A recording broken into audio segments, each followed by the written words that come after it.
In the bustling city of Verona, where old cobblestone streets met towering glass skyscrapers, love stories were as common as the city's sunset-drenched evenings. But none were as remarkable as the one between Isabella Carter and Adrian Wolf. Isabella, a passionate violinist, had dedicated her life to music. By day, she worked as a music teacher at a small academy, and by night, she played her violin at the town square. Despite their thin-heart melodies, drew people in like moths to a flame, and her dreams were simple: spread the joy of music, and live a life filled with harmony. Adrian, on the other hand, was a reserved and highly successful architect. His life revolved around deadlines, blueprints, and a constant pursuit of perfection. Though his buildings were admired by many, his heart was locked away, guarded by the loss of his parents at a young age.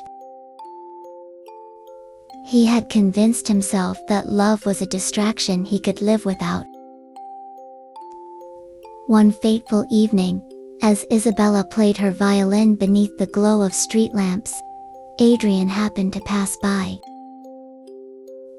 Exhausted from a long day at work, he had no intention of stopping, but the hauntingly beautiful tune brought him to a halt. The music felt like a key unlocking something deep within him, something he thought he had buried long ago. Adrian stood there, mesmerized, as Isabella finished her piece.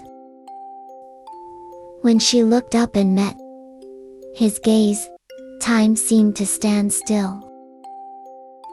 Though neither spoke, there was a silent exchange that lingered in the air.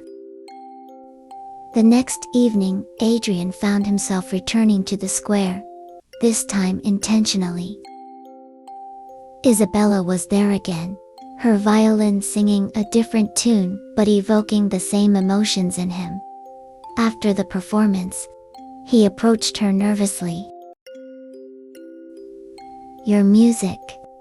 It's incredible," Adrian said, his voice unsteady. Isabella smiled warmly. "Thank you. I play what I feel. Music is my way of speaking to the world." They exchanged names, and their conversation flowed effortlessly. Adrian shared his love for design, and Isabella spoke of her dreams of performing in a grand concert hall. Despite their different worlds, they found common ground in their passion for creating something beautiful. Over the weeks, their connection deepened. Adrian began to see life through Isabella's eyes, how she found joy in small things like the sound of raindrops or the scent of freshly baked bread. The high school was a world unlike anything she had ever known. Spacious classrooms, libraries filled with books, and teachers who challenged her intellect.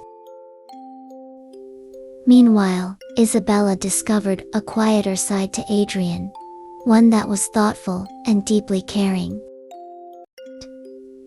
One evening, Adrian surprised Isabella by taking her to an old abandoned theater in the heart of the city. "I've been working on this project in secret," he confessed. "I want to restore this place, and I thought, maybe one day, you could perform here." Isabella was speechless. Tears welled up in her eyes as she realized how much Adrian had come to understand her dreams. "Adrian, this is beautiful," she whispered. The theater restoration became their joint project. Adrian poured his architectural expertise into the design, while Isabella brought the place to life with her music, testing the acoustics and imagining the performances that would take place there. As the months turned into years, their love grew stronger. They faced challenges: Adrian's insecurities and work commitments, Isabella's struggles with self-doubt, but they always found their way back to each other. The theater restoration became their joint project. Adrian poured his architectural expertise into the design, while Isabella brought the place to life with her music, testing the acoustics and imagining the performances that would take place there. On the night of the theater's grand reopening, Isabella took center stage. Dressed in a flowing gown, she played a piece she had composed specifically for the occasion. As the final note hung in the air, Adrian walked onto the stage, holding a small box in his hand. He knelt before her and said, "Isabella, you've brought music into my life in ways I never imagined. Will you be the melody to my every moment? Will you marry me?" The audience erupted in applause as Isabella nodded through her tears. "Yes, Adrian. 1,000 times, yes."